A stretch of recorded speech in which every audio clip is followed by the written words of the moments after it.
সামনে রমজান মাস, আর এই রমজান মাসে এই মাসালাটা না জানার কারণে অনেকেই ভুল করে থাকে। ফরজ গোসল না করে সেহরি খাওয়া যাবে কিনা?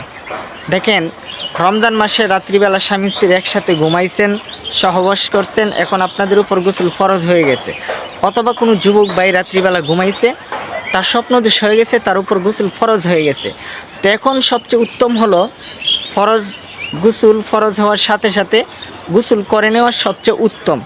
এখন যদি আপনি লোক লজ্জার ভয়ে বা যে কোনো কারণবশত আপনি সাথে সাথে গোসল করতে পারেন নাই, আপনি ঘুমায়ে গেছেন, আর আপনি এমন সময় সজাগ হয়েছেন যে আপনি যদি গোসল করতে যান, ফরজ গোসল করতে যান, তাহলে এই দিক দিয়ে আপনার সেহরি খাওয়ার সময় চলে যাবে।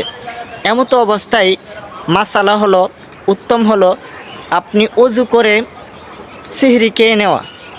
ঠিক আছে, ভালো করে বুঝছেন?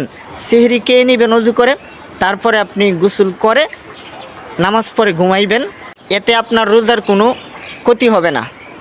ভিডিওটা অবশ্যই শেয়ার করে সবার কাছে পৌঁছিয়ে দিবেন।